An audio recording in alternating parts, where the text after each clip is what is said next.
Welcome everybody to our Monday night shiur. Yes. Our shiur is graciously sponsored by Yosef Chaim ben Devorah, Hashem Yehudo Bezivug Agun Hashana, and also by our good friend from Germany, Yehoshua. Hashem Yivarech Otov, Hashem Yivarech Refuah Shelema Libno, V'zod Hashem, Hashem Yehudo Parnasat Tova, Shefa Yishog Gedol, V'kol Ohen Tzrovai. Amen. Zkud RASHBI again Aleichem. Today we have a very exciting shiur. I hope it's exciting, even though everybody knows about RASHBI Rav Shalom Gadaev. They know who he is. They think they know who he is. But today we're going to delve a little deeper into first of all, the historical person who's RASHBI, and number two, we're going to delve into what is Lag BaOmer. Why do we celebrate Lag BaOmer, basically? So everybody knows that Lag BaOmer was the day the students stopped dying, and we all know the famous question. Well, obviously they stopped dying. Everybody died. There was nobody else left to die. They all died, right? So what's the whole? Oh, so the Rambam Pano brings down because Rabbi Akiva was also supposed to die, and he didn't, and he brought 5 students. Very nice, a lot of beautiful answers. But lemaise, there's a story in Shara Kavanot. This is a real story. It's not one of those Baba Maises that people just say over. Right? Yeah. So it says in Shara Kavanot that one time the Ari Kadosh Rabbeinu Hari B'Tzipuri Ashkenazi, he had a shamash. He was also part of his inner students. The Ari had a couple of groups of students. He wouldn't learn with them. He wouldn't learn with all of them at the same time. So basically, it was like, you know how Moshe Rabbeinu he used to teach Am Yisrael. The Rambam writes, Moshe Rabbeinu would say the shir to Aharon. Aharon would say to Nadav Avihu. They would say to the Sanhedrin. Sanhedrin to the Nisiim. You know, it was not like Moshe Rabbeinu was sitting down on a big auditorium and he was giving it out. That was not like that. Moshe Rabbeinu, the Nisiim, each one was responsible for his own, the Sanhedrin of every tribe. Moshe would say it to Aharon. He would go, Aharon would say it to Nadav Avihu. It was like a hierarchy, you know? Same thing with Rabbeinu Hari. The Ari would not teach all the students at the same time. A couple of times we have the story in Shara Kavanot, 2 rabbis. One of them was, I believe, Rav Yosef HaKohen. Second one, I think, is Rav Yaakov Arzin, if I'm not mistaken. I might be wrong. They both went to complain to Rabbeinu Hari why they're forced to hear the shir from Rav Chaim Vital. The Shara Kavanot actually says that they went to cry to him. It was Erev Shabbat. It was the night of Shabbat. It was after the Suda, and Rav Yosef HaKohen says, I'm much older than him. And not only that, Ari told him what was their Shoresh Neshama. And the Shoresh Neshama of this Rabbi Rav Yosef Arzim was from Ziyara Ilah. You know what Ziyara Ilah is? There are certain souls that weren't in the sin of Adam HaRishon. They're called Ziyara Ilah souls. New soul, yeah? They're not new souls necessarily. They're higher than new souls. There is new souls, then there is Ziyara Ilah. These souls they're not even considered that they were even in this world. They were such a high level they are. And this Rabbi, Rav Yosef Arzim, was one of those neshamot. And he said to the Ari, I'm such a high neshama. Rav Chaim Vital was bimkei klipot. He was a neshama. He's also a nitzotz chadash. But he fell bimkei klipot, into the deepness of the klipa, and Kain, Shoresh Kain. Why do I have to hear the shir from him? And the Ari told him, believe it or not, the only reason I came to this world was for him. So if it wasn't for him, you wouldn't hear anything. So basically, gung show. You understand?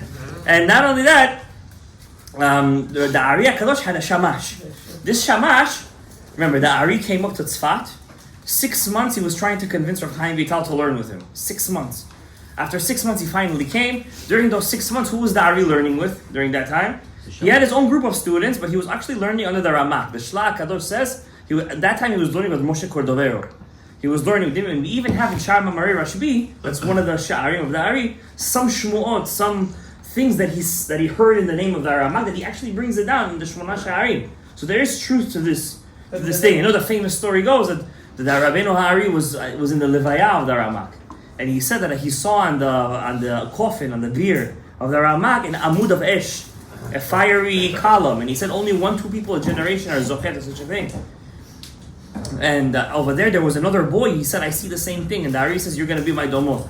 If you're able to see that, you're going to be my domo. The next day the boy comes to the Ari's house, and the Ari says, what happened to you? I don't see it anymore. He said, I was so excited I saw Carrie in the night.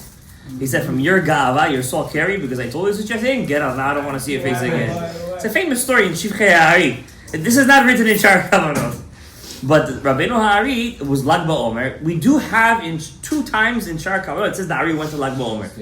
One time to give his son a haircut. This was before he met Rav Chaim Vital. And one time he went with Rav Chaim Vital to Lag BaOmer, to Har Meron, to Rabbi Shimon Bar Yochai. And over there, there's a famous story that the student, called Rav Avram Halevi, Beruchim, he always used to say Nachem. You know what Nachem is? Yes. In Shmona Yisrael, in Tisha B'Av, we add a part called Nachem, God comfort Jerusalem. Instead of Tishkom B'toch Yerushalayim, we add over there Nachem. And he always used to say it every day. He was always crying for the Shekhinah, for the God's divine presence in Galut. So Rabbeinu Ha'ari sent a message to Avram Halevi. He said, Rabbi Shimon just told me that because you said Nachem in Lag BaOmer on Har Meron, which is the day of my happiness, this year you're going to have a Nechama. You know what a Nechama is? When people come to you, say Baruch comfort you. You try to say, on my happy day, you're trying to comfort. On my day, there is no Chorban Beit HaMikdash. On my day, everything is Kedusha v'Tahara, everything is Geulah. When you're saying Nachem, you're going to have a Nechama. This story is written in Shar Kavanot. And who died? His son. Avram Halevi Beruchim's son died that year because he said Nachem, and Rabbi Shimon was a big makpid. You know what makpid is? He was very, how you say kabdan? I always miss this word. Kabdan is a person who's very... I don't want to say the word grudgingly. He likes... No, there's a word for it. Yeah, he's very strict. Makpid. Makpid, it's a makpid, you know what I'm saying? I don't know. Grudgingly? Grudgingly is netira. Not unforgiving. There's 3-4 times in the Bavli, and also in the... First of all, there's a famous story with the RASHBI. Remember when he comes out of the Ma'ara? He comes out of the cave after how many years? 12 years the first time, right? Then he went for another year. He comes out of 12 years and he sees people. What were they doing? They were working. They were talking about stocks. They were buying stocks. Rabbi Shimon says, they're buying stocks? He looks at them and they drop dead. No, they were both killing people. They were both. The second time when he comes out, that's when his son would burn and Rabbi Shimon would heal. But forget about that right now. So Rabbi Shimon was very makpid. Why was he makpid? Why was he looking at them and having hakpada? Because how are they leaving Olam Haba and they're dealing with Olam Hazeh? There's a big machlok in the Gemara. Are you allowed to work or not? Mamash, it's a machlok in the Gemara. You guys know between whom? It's a Masechet Brachot. We're gonna get to it. Between makpid is particular. Particular. That's the word. Particular. There is a machlok in the Gemara. Are you allowed to work? Lamaise. Lamaise, yeah. Excuse me. Rabbi Ishmael HaKohen said, yeah, you work a little bit and you learn a little bit. Tov Torah im derech eretz. Some Torah with derech eretz. Lamaise, that's what it says in the Perkei Avot, right? Rabban Gamliel? Rabban Shimon Gamliel? One of the others says over there, Tov Torah im derech eretz. Why? What does that mean, Tov Torah im derech eretz? What do you say? Yeah, that means you work. Don't be a fanatic, basically. Don't lock yourself up in the room and be in your 4 amot. It's not ta'avot, right? Rambam was a doctor, no? Ramban was a doctor. Rambam said shlish. How much is shlish? 8 hours, no? 8 hours to work. 8 hours to work. Unfortunately, people don't work 8 hours. They take their work with them home, take with them to sleep, they dream about it. Everything is just work. But anyways, Rambam says shlish. Why does Rabbi Ishmael say that? Perkei Avot, Rabbi Yehuda Chtai brings this down. He says, Talmidei Chachamim are supposed to be rich people. They have to have bracha in what they do. How? They learn Torah. They're oskim b'Torah. Right? Because what's osek b'Torah, I always say? What's the difference between limud Torah and osek b'Torah? Toil and learn, right? Toil and learn. One lives it, the other one learns it. One lives it, the other one learns it, right? He's osek. What does it mean? He goes like this? He goes like this? What's osek? He goes like this? The Torah is business. So, the Torah is basically, he uses the Torah. It's in practice. Esek, exactly. He uses it in practice. If I learn right now laws of business, I'm not going to use laws of business. I'm not a businessman. But people who learn laws of business and then apply it, they're osek b'Torah. Means they take the Torah and oskim b'zeh. Api apshat. So, says Rabbi Yehuda Chtai, what's Tov Torah im derech eretz? Says, how come Talmidei Chachamim don't have bracha in what they do? Because they don't allow the Torah to rest on anything. All day they're learning, and the shefa wants to come down, but there's no cup to hold it. There's no kli. It's all in the air. It's all theoretical. It's all belimud, right? But if they had a little, even if they were a couple hours a day, and they allowed the blessing to rest in it, then what would happen? They would have shefa bracha v'atzlacha. But since they don't allow the shefa to go in anything, it goes to this guy, to that guy, to this gvir, to this balabait. Correct or incorrect? That's why we see in the Gemara, Rabbi Yochanan Hasandlai. Rabbi Yochanan the Sandlai. Yes or no? Yeah. We see Abaye. What was Abaye's job? Abaye was a farmer. The writer of the Gemara was a farmer. Rava was a winemaker. How do you call it? I was going to say veneer. It's not a veneer. There's a word for it. Daniel, how you don't know this, Daniel? Wow. There's a word for winemaker. It's a fancy word. I Something VIN. Anyways, you'll get it. So, it's not a veneer. Rav Papa, what was Rav Papa? Was a beer maker. He was a beer maker, right? Rashi, okay. Yeah, what are you right? Rashi was also a winemaker, right? That means they weren't working all day. Chavetz Chaim was at a shoe store, then he had a makolet, right? Everybody. Isn't just a label. It carries layers of meaning, tradition, and terroir. All right, later, guys. Later. Close it. Shut it. So we see that the bracha has to come down on something. So how come Rabbi Shimon Bar Yochai says it doesn't matter? Don't work, he says. Learn Torah. How would you get bracha? Who's going to put food on your table? Somebody else. Huh? So he says, people will come to you and do the work for you. That's why they were created, to serve you. Not that you should enslave them, chas v'shalom. They will want to serve. They will want to give you. They will want to give you bracha. They will want to do this. So Rabbi Shimon Bar Yochai says you have to get to a level of limud Torah so much to have to get to a special level where people will come and do the avodah for you. Rabbi Shimon Bar Yochai. That's why when he came out of the cave, he saw people working. You're not following like me, the halacha? I say you're not supposed to work. Right away, gan shel atzamot. He was particular. Another story in the Gemara. This is towards the end of Rabbi Shimon Bar Yochai's life. Towards the end, Rabbi Shimon the RASHBI, he was. They made the takana in Rome that the Jews are not allowed to do brit milah, keep nida, and Shabbat.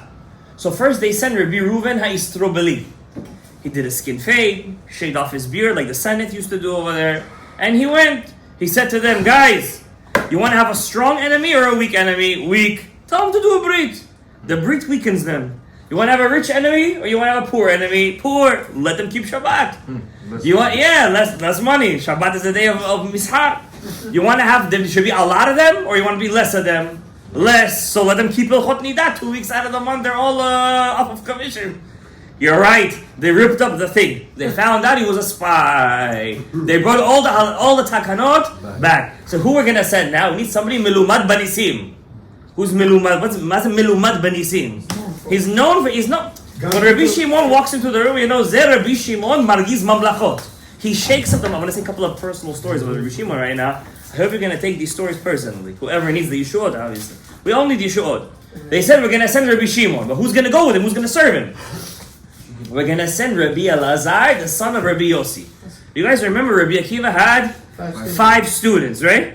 Those were the new students. Who are they? Rabbi Meir, Rabbi Shimon, Rabbi Yossi, Rabbi Elazar, and Rabbi Yehuda Bar Ilai. Correct. Last year we didn't get it. We just made a tikkun. We got them this time. 5 students. Out of those 5, Rabbi Shimon's best friend was Rabbi Yossi. They were always together. You see them also in halachot, Rabbi Shimon, Rabbi Yossi, Rabbi Shimon, Rabbi Yossi. You see that they were connected.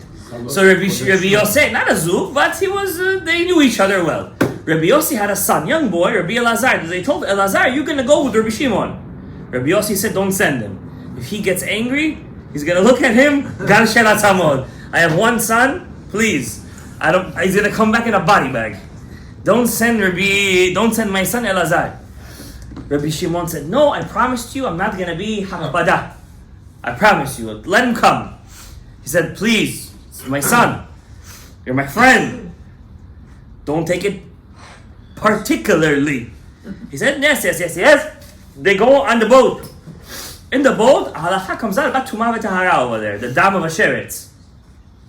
Rabbi Shimon forgets the halacha. Rabbi Elazar says the halacha in front of Rabbi Shimon.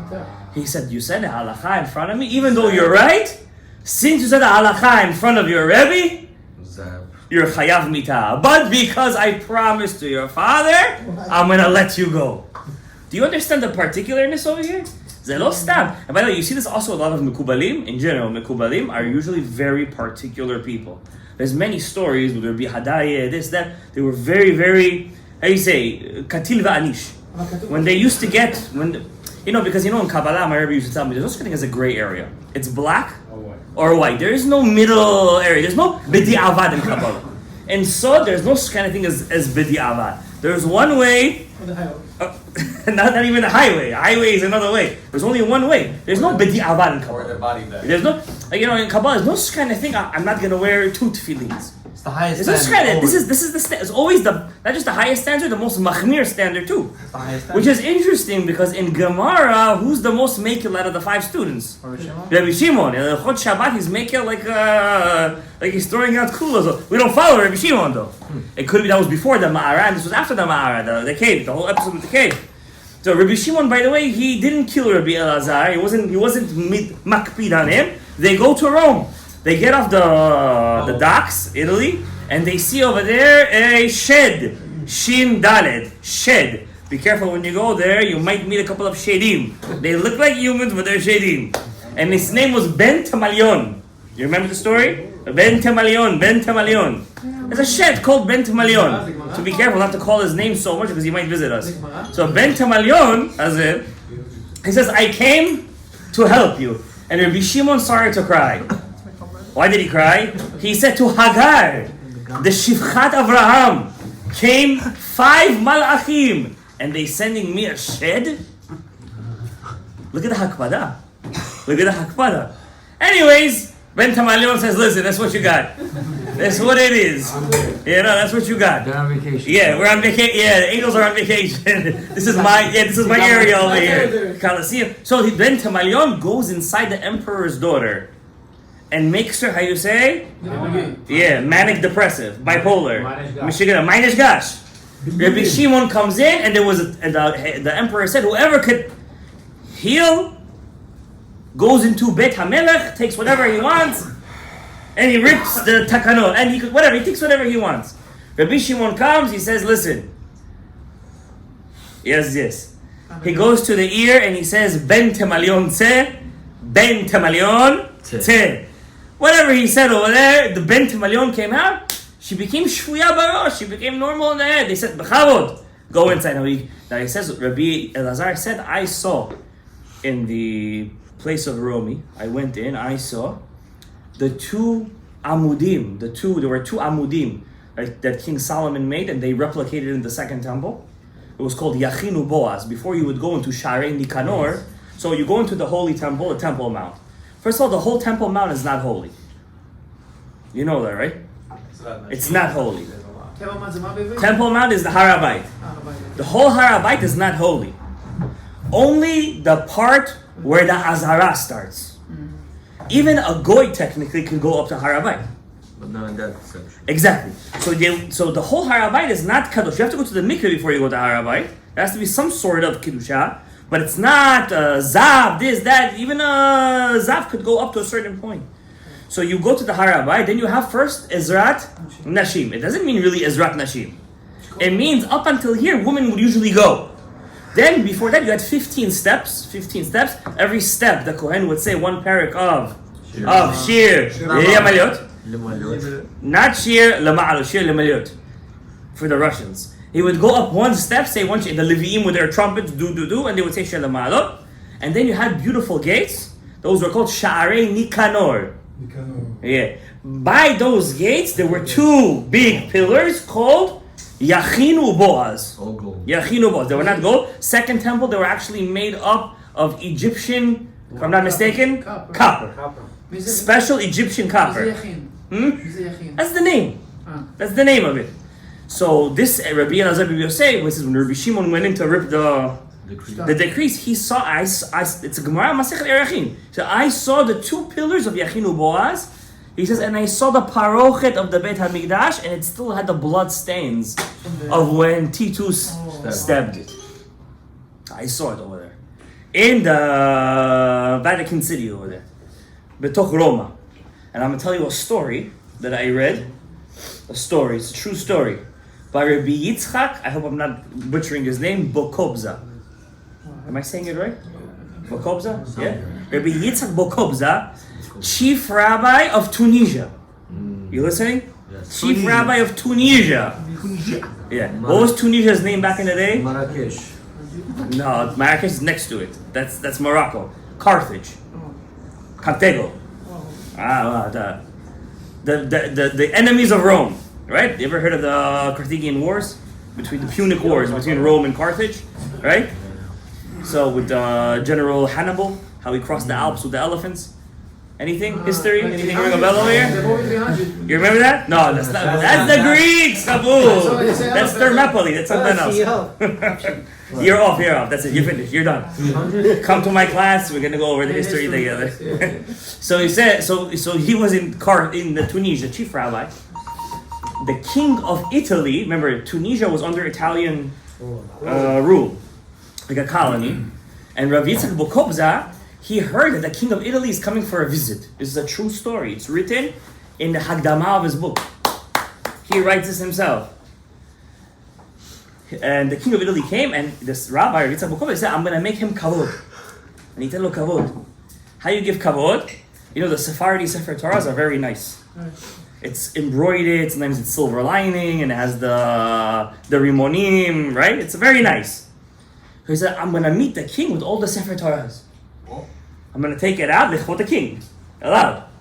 And he made a whole procession. The king was so amazed. He said, Rabbi Yitzchak, I want you to visit Italy. He said, Ani izaken. I'm 80. Mani Italia. Vacation. Yeah. Rome. Mazet. He said, please, I insist. He kept on pushing him off, but he was so, he was so asir to that. He said, when his son got married, the prince of Italy, he said to the Rav Yitzchak Bokobza, I don't take no for an answer. I want you to be the Jewish emissary over there. I'm inviting you. Glat kasher. He invites him. He says, on one condition I'm going to come. I want to have a White House dinner. I want to have a meeting with the head of whoever is in the Vatican over there. The Pope is just a figurehead, the guy in charge, the one who's running the whole show over there. I want to meet with him.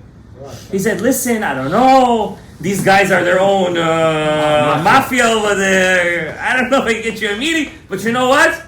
I'll try. King's word. Word of honor. Okay, beseder. He gets him the meeting.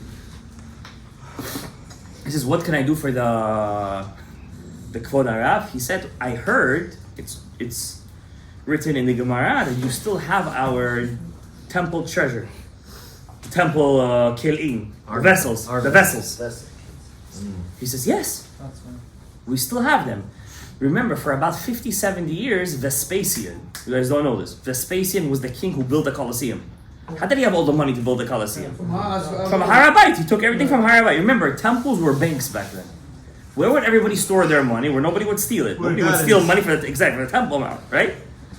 So, how did, by the way, the Erev Rav, the Hellenizers, and what do you call them? The Tzdukim, the Sadi. How do they get the Romans to come pillage the Har HaBayit?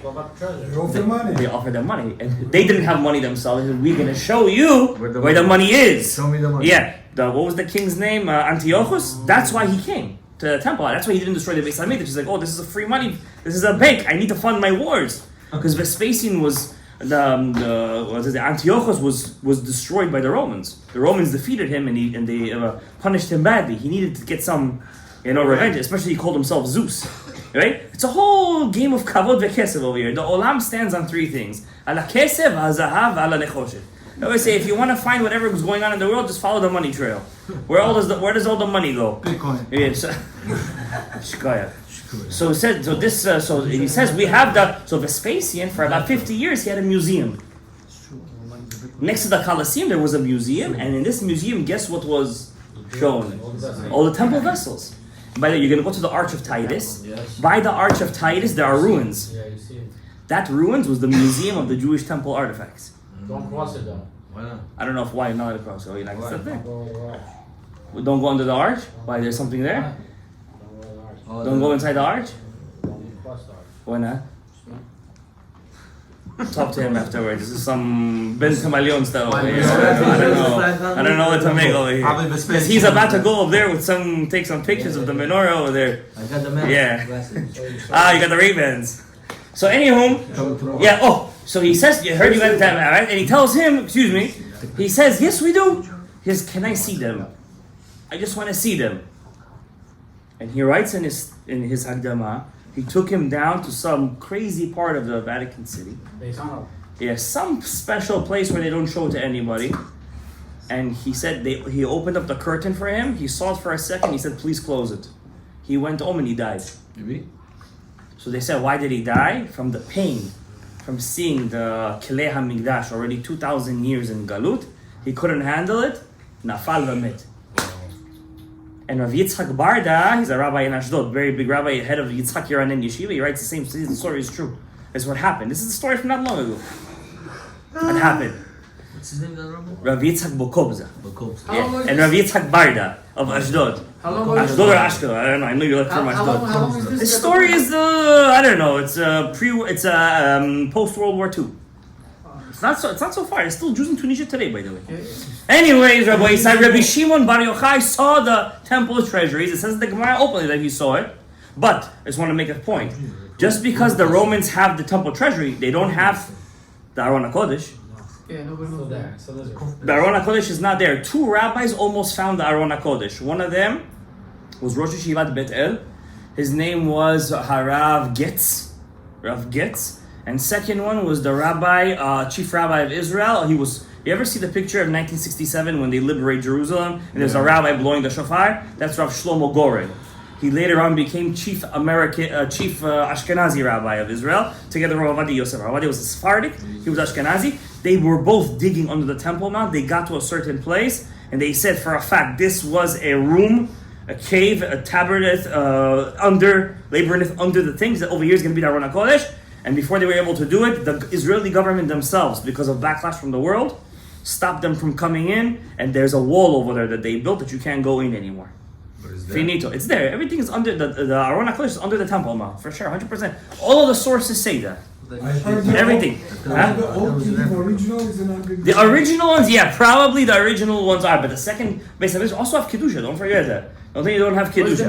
Okay, Rabbi, Mishkan was with the Aron HaKodesh. Yeah, it was put together. Hey, I don't want to get into the Kilei. That's a different shiur, but the Kilei HaMikdash and everything. You could say a whole shiur about it. I want to get to Rabbi Shimon Bar Yochai. So what do we say from the story? Rabbi Shimon Bar Yochai was very makpid, right? He was very makpid, and that's why Rabbi Shimon Bar Yochai, he has a running theme through the whole Zohar. If you guys read Zohar, by the way, Rabbi Udaftaya writes, and all the Mekubalim write, if you guys want a tikkun to clean the neshama from all the cholaim, all the ta'avot, every day you have to read a couple of pages of Zohar.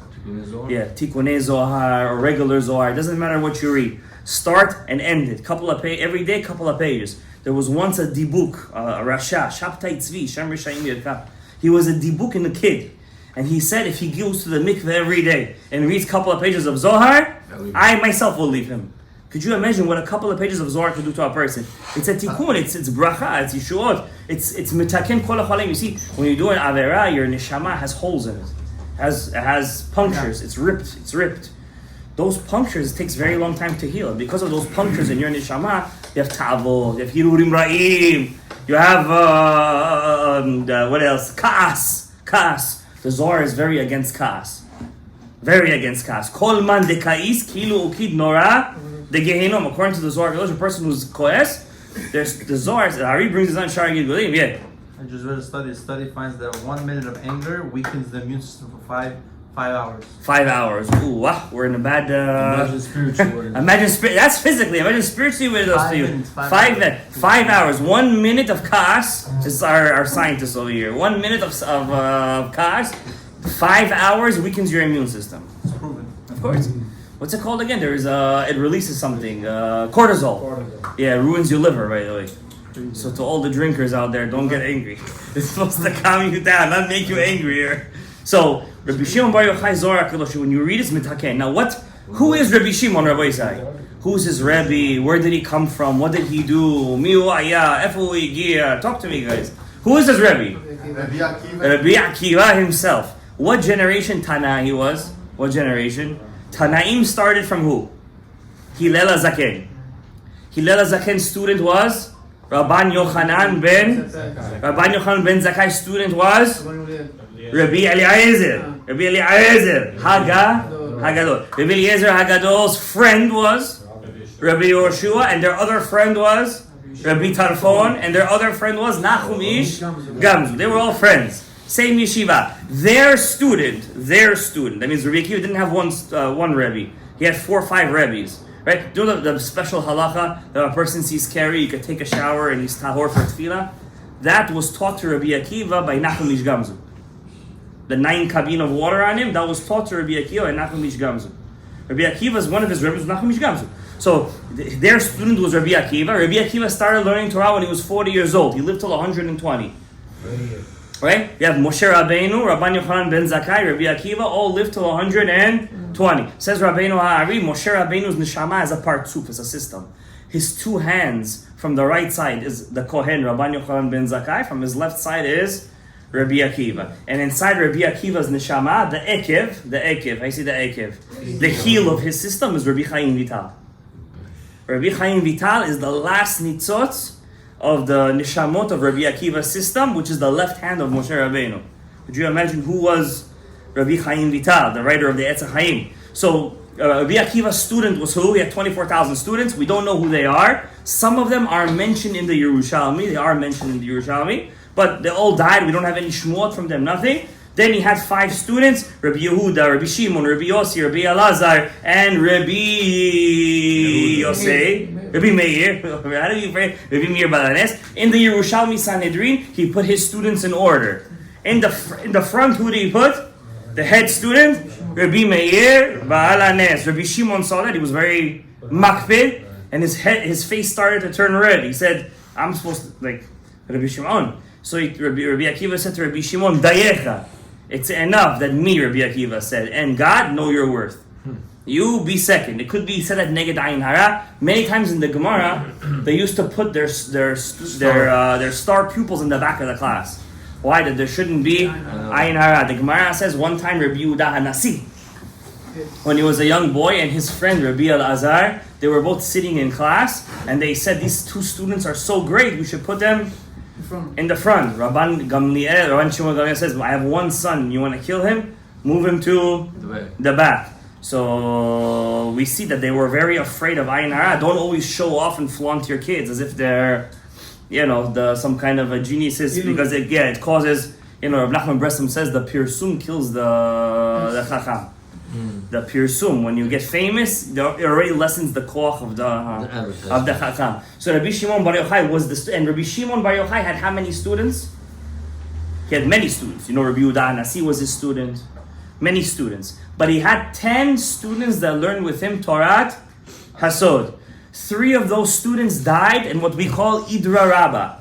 Idra, guys know what Idra Rabbah? The Zohar HaKadosh that we have today was written by Rabbi Abba. Rabbi Abba was the Gilgul. Rabbi Chaim Vital is the neshama of Rabbi Abba. Just as like Rabbi Shimon taught Torah to Rabbi Abba and Rabbi Abba wrote it, so to the Ari taught Torah to Rabbi Chaim Vital, and only Rabbi Chaim Vital was able to write it. They were both same neshamot. When Rabbi Shimon Bar Yochai taught Torah to them, there are 3 parts of the Zohar that all the Etz HaChaim is based on. All the Etz HaChaim, what's the Zohar? Zohar is a pirush to the Torah. The Zohar is also called Midrash Ha'or. What's Midrash Ha'or? The Medrash of light. What does the word Zohar mean? It means light. Right? It means light. That's what it means. The Zohar is a place that shines light. Rav Mordechai Eliyahu used to say that the Zohar HaKadosh actually that we have today is 1/22, 1 out of 22 parts.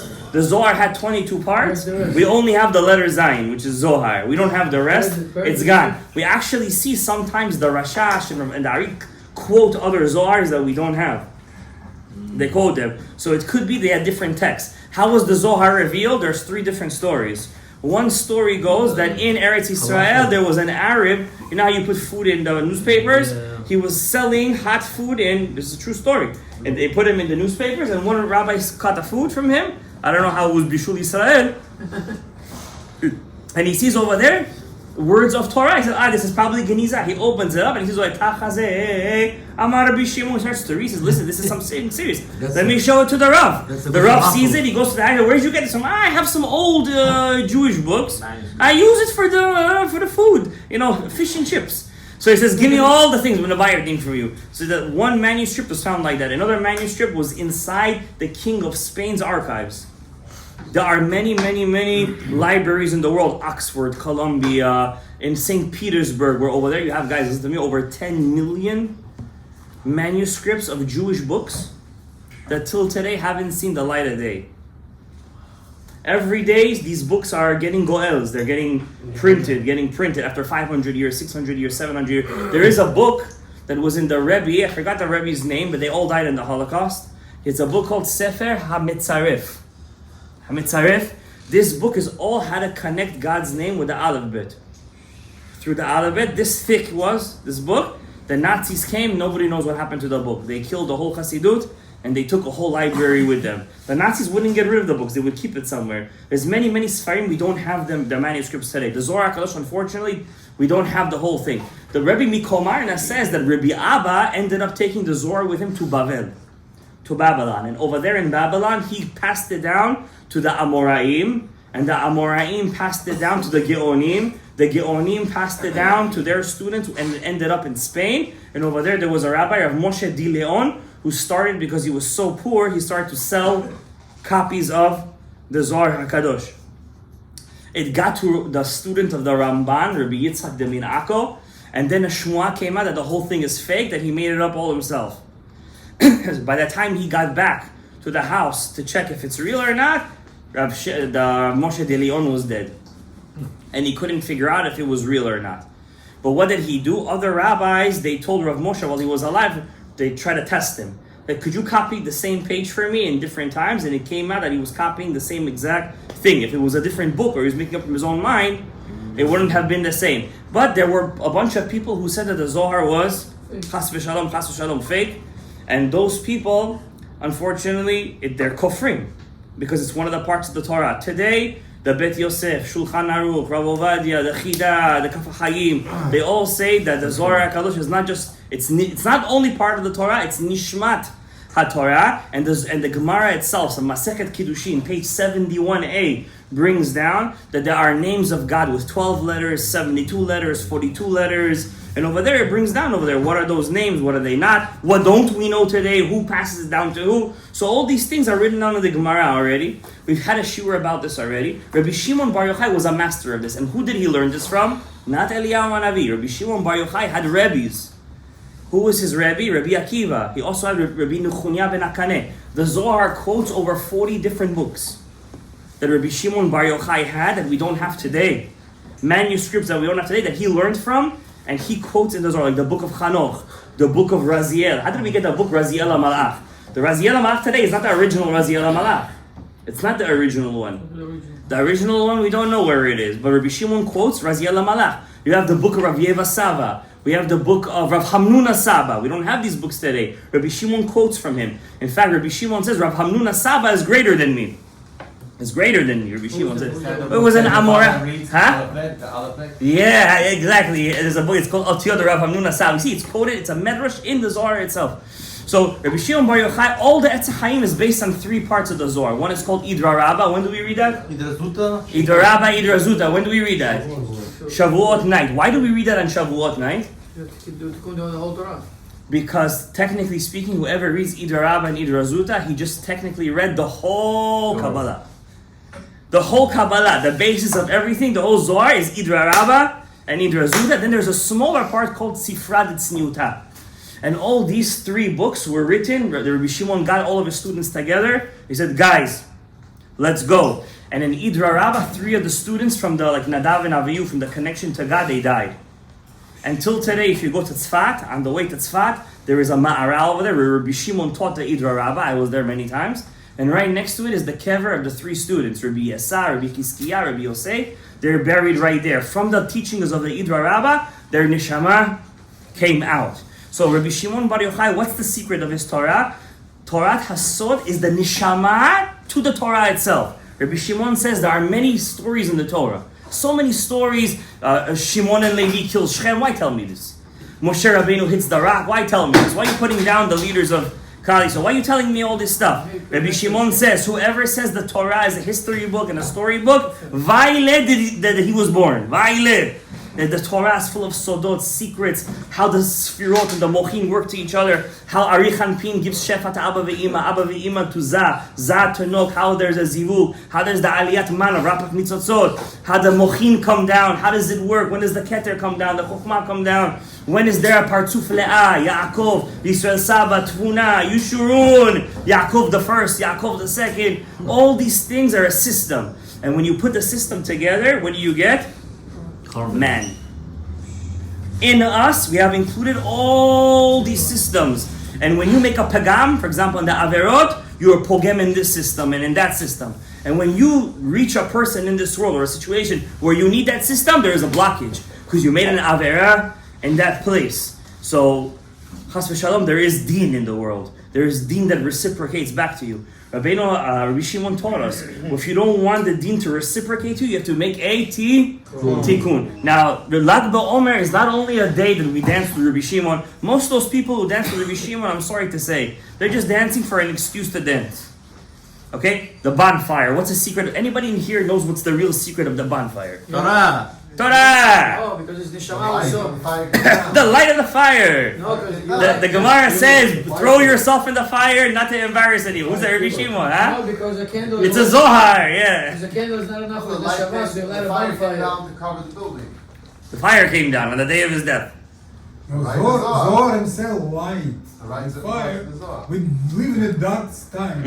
The light make it So you say we turn off all the lights and we light the fire. like Zohar Kadosh. At the end of the day, Zohar Kadosh. Don't forget the potatoes. One time, one goy told me, he says, "You guys are heathens." Chas v'shalom. He said, "This is a polytheistic, God forbid, minhag." The fire. So I told him, guys, listen to this. What's the secret of the fire? This is the real secret. Ashreichem va'ashrei chelkechem shezachitem to lishmoa the real secret of the fire of the day of Lag BaOmer. First of all, anybody here could tell me, where is the first time in the Torah says the word, not Lag, but Gal? Opposite. Yaakov and Lavan. Lavan. You got half of it, or you did it on purpose. You meant Yaakov and Lavan, or you just said Yaakov. Gal'ed. Yaakov and Lavan. When Right? Yeah. Lavan went Rodef. Yeah, when Lavan was running after him, he said, let's make a treaty. So what does Yaakov say? Liktu gal shel avanim. Take a bunch of rocks and make a wave, a mound of rocks. And this rock will be a monument. Rabbi Shalom, but Gal, it's a fashion yam. Yes, yeah. It's not. Like a wave. It's not a mound, but in It's not that mound. in that context it meant a mound. Let's take the avanim, It's an ocean. right, and make the monument, and let's eat on the monument, and we're gonna make a treaty. I'm not gonna pass you, you're not gonna pass me. So says Rabbi Shimon Bar Yochai, that gal shel avanim is the secret of a specific pasuk. Before you learn Torah, by the way, you have to say this pasuk. Gal einai ve'abita niflaot mitoratecha. From this pasuk, if you open up any Gemara, any Shulchan Aruch, in the first page is over there, the name of the Taz, the name of the Beit Yosef, you have to say this pasuk. It's a sigula to open up, because sometimes you learn Torah, Va'alev shecha hu atum. You know what atum is? Sagur. Why? There's another pasuk. Who's gonna get this pasuk? With the word gal. Gal Israel. I'll give you a hint. It's not in the Torah, it's in the Ketuvim. Tell me how it starts and then I'm not gonna tell you how it starts. I'm not gonna give you a check if I'm giving you the hint. I guarantee nobody got it. Okay, I'll give you a bigger hint. It's in Shir HaShirim. Oh, you definitely lost us. Nobody reads it. Shir HaShirim Asher Lishlomo. No? I just started reading. Gal Na'ul, Achoti Kala, Gal Na'ul, Ma'ayan Chatum. So we have two associations with the word Gal. The Gal is a Ma'ayan Chatum, On the other hand, gal einai ve'avita. How do we use the gal? It goes both ways. Says Rabbeinu Ari, and I'm reading to you from the Ben Ish Chai. You guys ever heard of the song? Ve'amartem kol echai Rabbi Shimon Bar Yochai. You ever heard that song? Who wrote it? Who wrote it? Rabbi Shimon wrote it on himself? No, Ben Ish Chai. Ben Ish Chai, correct. He went to Ziorat to Meron, and he got such a inspiration that he wrote it. You know, the lyrics of the song. What's the question? Weiß nicht. He wrote the song. He wasn't there. I mean, the lyrics. The lyrics and the song. I'm assuming he wrote both. Okay. I don't know. Yeah, he's saying it's a Hasidic lyrics. He's saying. Could be. I don't know. But the words for sure he wrote. Right? By the way, on the same trip, he visited Benayal Ben Yoyada, and that's where he wrote the name of all of his books. Ben Ish Chai, Rav Poalim, Kapze'ed. You're saying he was his Gilgul? That's what I said? No, When did I say he that? said in his book, Who said he said that? Him himself says that Ram is Gilgul. I said that? No, Ben Ish Chai said that Ram is Gilgul. Where he said, I'll give you $1 million. I don't know. Ben Ish Chai book, he said. So like Bli neder. Bli neder. You never know, this guy could do sholef. So what's the secret to this fire? You guys listen to this Hidush. And then I'm going to tell you what's the secret of what tikkun you could do on Lag BaOmer. Lag BaOmer is not just die, shashlik, drinking, and... Before you said it, huh? Rabbi, can I ask, what were they learning in the cave this whole time? I'm sorry, I can't get to the cave right now. Every shiur, we talk about something else. Chinese cuisine. With drinks. Don't forget It says over here, Ki beyom Lag BaOmer, on the day of Lag BaOmer, Mamshichin Givurot de Gadlut. Guys, listen to this. Givurot de Gadlut. What's Givurot de Gadlut? Everything in life needs mochin. What's mochin? Chokhmah, bina, dat. Dat is where the pagam is. Etz ha-dat. Dat is split into two. Chasadim and Givurot. Chasadim is mashal, waters. Waters. And Givurot is mashal, fires. Rabbi Shimon Bar Yochai, his neshama was from Givurot de Gadlut. Fire. Not regular fire. Givurot, there's two kinds of Givurah. Givurah de Katnut. You know what Givurah de Katnut is? Small. When a child gets Givurah, he's a little mamsik. He tries to come to you, one slap you. That's called Givurot de Katnut. Then there's something called Givurot de Gadlut. That's not a small candle. You know what that is? That's a bonfire. It's Barshim Barchai. You guys heard what I'm saying right now? That's Rabbi Shimon Bar Yochai. That's Givurot de Gadlut. Now I'm going to tell you how it's shown in the Shemot. Givurot de Katnut is, I'm telling you guys secrets of secrets right now. I don't know how you're not shaking. I'm shaking. I'm telling you, I'm shaking over here. Moshe Rabbeinu, Rabbi Shimon, Rabbi Meir, they were not Zohar to this big fire. Of course they were Zohar. They were Zohar something else. Chasadim, Chokhmah, Bina. I'm talking about Givurot de Gadlut. למה אתה עושה סלט פה? סלט ישראלי. The Shem of Givurah, listen to this guys, I'm telling you, is what name? There's many names of God that's Givurah. Which one is? Elohim. Elohim. Why is Elohim Givurah, by the way, guys? Ariel. Why is Elohim Givurah? You do have a clue. You have ants in your pants right now. You want to run away. Why is Elohim Givurah? Anything that denotes God's oneness, His Yechidah, is always going to be Chesed. Anything that shows as if God has many powers, as if, is already Gevurah. What name of God means powers with an S? Elohim. So the ultimate name of judgment is Elohim, always. Always. But there is a name of Elohim that when it reaches its peak, it's called Gevurot de Gadlut. Why? When Gevurah is used also to punish, it's called Elohim. When Gevurah is used to enact punishment or justice to the wicked, and righteous and goodness to the righteous, that's already called Gevurot de Gadlut. You get it, guys? There's two kinds of Gevurah. One Gevurah, it just anish vekatil. It just anybody in its way. Flood. It's just a flood. Exactly. Gal. But there is a Gevurah that Hashem shows. You say, this Gevurah. Like, you know, when they bombed Nasrallah, that was mamash Gevurot de Gadlut. On the 25th day of Elul, the day of the birth of the Biriyat Ha'olam, Yashar, Shach. He came out of there. It was mamash justice. Beautiful. It was justice. God said, I created this world for justice. It was Nachama. Huh? Nachama. It was, that's what I'm saying. It's justice. Nachama. What blessing in Shmona Yisrael? It taught, well, we say, Hashem, you're the God of justice. Before Laminim. Melech Ohev Tzedakah Umishpat. This is the name, says Rabbeinu Arit Rav Chaim. This bracha had the most kavanah in. Because that's what Mashiach is coming to do. Tzedakah, just righteousness, umishpat, and justice. So Elokim is just soref. How you say soref? Burns everything to the ground. But there is a Shem Elokim that's called Gadlut. When you see justice, what is that? Shem Akadat. What's Shem Akadat? I don't have the board, but bear with me. If you take the name of Elokim and you take the letters before it, that's called the mituk of Elokim. Now the letter Aleph has a letter before it? No, so it stays in Aleph. What comes before the letter Lamed? Before Lamed? Kuf. Chaf. Aleph Chaf. What comes before Hey? Dalet. What comes before Yud? Tet. Akadat. And Mem Sofit is the end. So it stays Mem Sofit. That's called, I like that. That's called Shem Akadat Mem. Yeah. So here's the Shem. So the name Elohim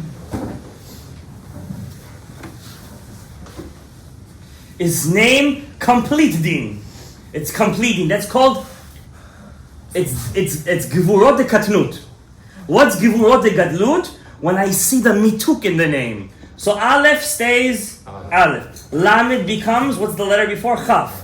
The letter before Hey is Dalet. The letter before Yud is Tet. The letter before Mem, it's Mem Sofit. It's his own class. So it's the name Akadat and Mem Sofit. This name was revealed on Lag BaOmer by Rabbi Shimon Bar Yochai. And that's called Gvurot de Gadlut. And that's just Gvurot Gra. It's the Gvurot Tova. זה עושה דין ברשעים. ועושה צדק לצדיקים. זה משהו, זה רק זוהר, זה משיח. זה משהו שאין דבר כזה בעולם. That's called Gvurot de Gadlut. Now, I'm going to tell you guys a secret. We use this Shem every single week. Where? There is a din in Shamayim that we have to take this din and turn it into mituk, ultimate mituk. Where? Mincha shel Shabbat. Mincha shel Shabbat? No, it's in Arabic. What food in this world is the secret to all the sins? Wine. Wine. Where are we obligated to drink wine? Kiddush. Kiddushin. Says Rabbeinu Ha'ari, the kos kiddush, if you take the kos kiddush, how do you say kos? Chaf, vav, samech. What is that? Kos. 86. Gematria Elokim.